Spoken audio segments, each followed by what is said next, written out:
오늘 본문 말씀은 예수님이 자기 자신이 누구인가에 대해서 말씀해 주시는 그런 부분입니다. 19절, 20절, 21절 보면은 19절 중간에 보면은 아들이 아버지께서 하시는 일을 보지 않고는 아무것도 스스로 할 수 없나니 아버지께서 행하시는 그것을 아들도 그와 같이 행하느니라. 그러니까 아들이기 때문에 아버지가 하시는 것을 보고 또 그 일을 아버지가 하는 일을 아들도 한다. 그러면서 20절에 자기가 행하시는 것을 다 아들에게 보이시고 또 그보다 더 큰 일을 보이사 너희로 놀랍게 여기게 하시리라. 자, 그러니까 아버지가 보여주셨기 때문에 아들이 할 수 있고 더 큰 일도 할 수 있다라고 말씀을 하세요. 자, 이것은 우리 앞에 어떤 일이 있었어요? 38년 동안 그 병 가운데 있었던, 그냥 불치병이죠. 그 불치병 가운데 있었던 사람을 예수님이 고치셨어요. 고치셨어요. 자, 이 일은 바로 그것에 대해서 설명을 하고 계시는 거예요. 그러니까 아버지께서 일하시니까 그렇게 일하시고 보여주시니까 그 아들인 나도 그 일을 할 수 있는 거고 또 더 큰 일도 할 수 있게 해 주신다. 그래서 21절에 아버지께서 죽은 자들을 일으켜 살리신 같이 아들도 자기가 원하는 자들을 살리느니라. 자, 앞으로 어떤 일이 또 일어나죠? 죽은 자를 살리는 일도 하시죠. 나사로, 죽은 자 나사로를 살리시는 일까지 해요.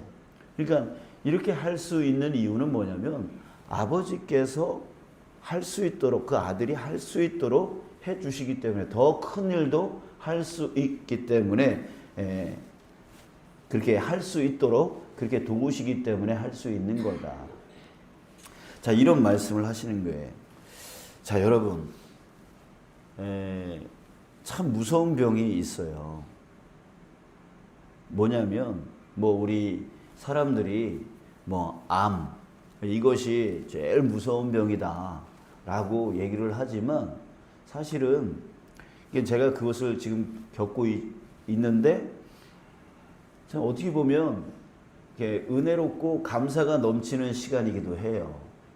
그래서 암이라는 질병이 인간으로서는 안 좋은 질병이고 무서운 질병이지만 오히려 더 은혜를 체험하고 있고 더 감사를 많이 느끼는 순간이기도 합니다. 자, 그런데 그런 암과 같은 질병을 얘기하는 게 아니라 진짜 무서운 병은 영생을 막아버리는, 주님의 구원을 막아버리는 병이 진짜 무서운 병이죠. 무서운 병이에요. 우리 29절에 보면 선한 일을 행하는 자는 생명의 부활로, 악한 일을 행한 자는 심판의 부활로 나오리라 이렇게 말하고 있는데, 정말 이 무서운 이 질병은 심판의 부활로 나오게 만드는, 생명의 부활, 영생을 얻게 만드는 게 아니라 심판을 받게끔 만드는, 지옥으로 떨어지게끔 만드는 질병이에요. 그게 뭘까요? 여러분, 무슨 병이냐면 바로 교만병이에요. 교만병. 교만한 병입니다. 이게 진짜 무서운 병이에요. 자, 생각해 보세요. 38년 동안 질병 가운데 있었던 사람이에요. 정말 인간의 힘으로서는 도저히 이것을 치유할 수 없는 질병이에요. 자, 그런데 그것이 정말 순간적으로 치유가 됐어요. 정말 이 일이 예사로운 일이 결코 아니죠. 예사로운 일이 결코 아니에요. 그 일을 행한 사람이 바로 예수님이래요. 자, 그렇다면 여러분, 이런 예사롭지 않은 일이 발생했고 그 일을 예수라고 하는 사람이 일으켰다면 여러분 이러지 않겠어요?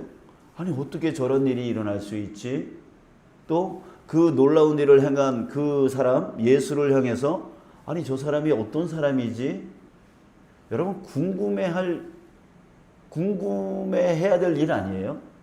그리고 이 사람이 누구인가에 대해서 한번 좀 유심히 살펴봐야 되고 연구해봐야 되고 혹시라도 정말 사람의 능력으로서는 할 수 없는 이런 일을 했으니 그가 혹시 메시아는 아닐까? 하나님의 아들은 아닐까? 하나님의 능력을 가진 사람 아닐까?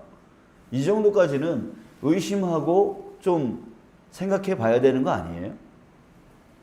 자, 그런데 그런 일이 발생했을 때 그 주변 사람들 유대인들이 어떻게 반응을 하냐면 그 38년 된 병자가 일어나서 자기 자리를 들고 걸어가니까 야, 너 왜 걸어가니? 안식일인데. 예, 안식일날 이렇게 걸어 다니는 것조차 일하는 거라고 해가지고 걸어 다니지도 못하게 만들었단 말이에요. 그러니까 이 사람들은 오히려 그 38년 동안 누워만 있어야만 했던 그 질병자가 지금 자리를 들고 걸어가고 있는데 그걸 보고 아니 어떻게 저런 일이 일어날 수 있어? 누가 어떤 분이 저런 일을 했어? 그분이 누구야? 그분이 어떤 분이길래 이렇게 했어? 라고 놀래거나 그 사람에 대해서 궁금하기는커녕 뭐라 그러냐면 야, 너 왜 자리 들고 걸어다녀? 이러고 있어요. 그래서 나를 낫게 한 사람이 나보고 걸어가라고 했어. 그가 누군데? 나 몰라. 나중에 예수라고 이제 알게 되어서 예수라고 말해주니까 뭐라 그러냐면 예수님 보고 뭐라 그래요? 야, 너 왜 안식일날 그런 일을 했어? 아니, 지금 뭐 하고 있는 거예요? 지금 평가만 하고 있어요. 판단만 하고 있어요. 정말 자기 눈앞에서 정말 사람으로서는 할 수 없는 기적의 역사가 보여졌으며 하나님이 임재하지 아니하고는 하나님이 역사하지 아니하고는 도저히 일어날 수 없는 그런 정말 놀라운 일을 보고 있으면서도 지금 뭐 하고 있어요? 평가만 하고 있어요. 그러면서 아버지께서 일하시니 나도 일한다라고 얘기를 하니까 그걸 갖고 또 평가를 하면서 분노를 하는 거야. 네가 어떻게 하나님의 친아들이냐?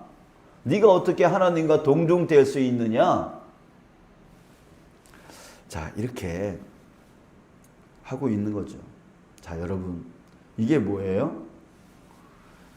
바로 은혜를 보여줘도 은혜를 깨닫지 못하고 오히려 평가만 하고 있는 자, 판단만 하려고 하는 자, 이게 바로 교만해진 사람들, 교만한 사람의 모습이라고요.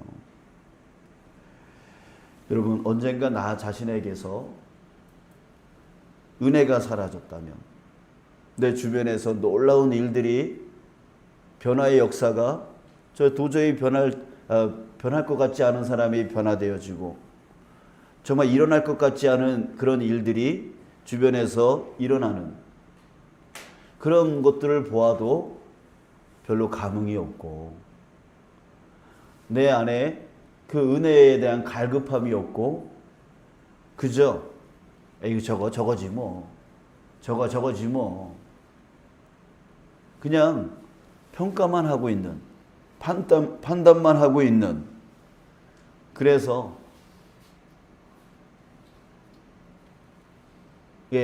그런 식으로 반응만 하고 있는 여러분 우리 자신의 모습을 발견할 때 있지 않으세요? 그게 뭐예요?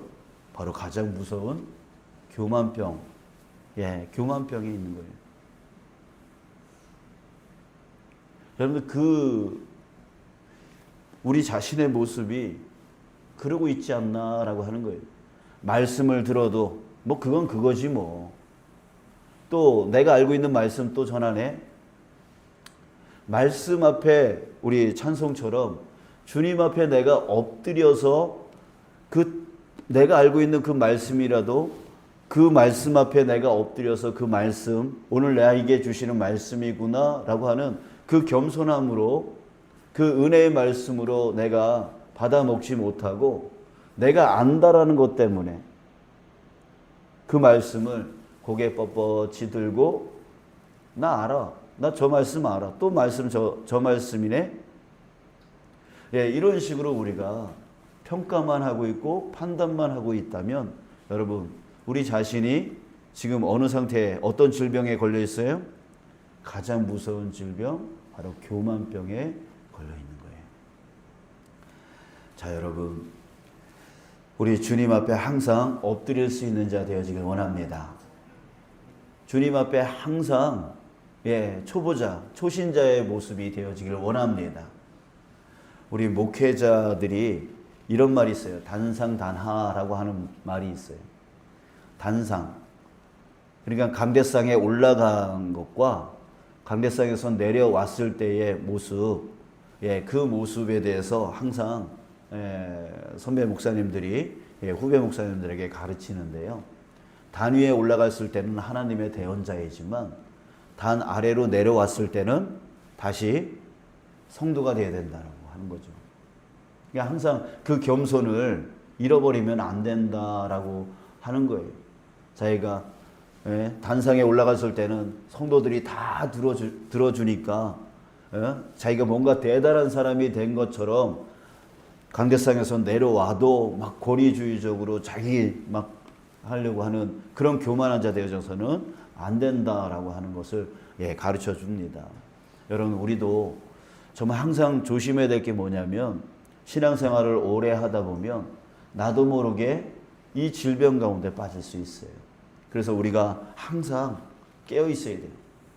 이 교만병에 걸리지 않도록 주님의 말씀을 들어도 은혜롭게 들리지 아니하고 정말 그 주님 앞에 내가 엎드려서 그 말씀을 듣지 못하고 또 주변에서 정말 놀라운 기적의 역사가 일어났음에도 불구하고 저건 저거지 뭐 그냥 정말 하나님의 그 놀라운 역사 앞에서 감사가 찬양이 나오지 아니하고 오히려 평가만 나오는 그리고 나 자신은 주님의 은혜를 갈급하지 아니하고 언젠가서부터 그저 너무나 무뎌진 그런 신앙생활을 하고 여러분 우리 다시 돌아가야 되겠습니다.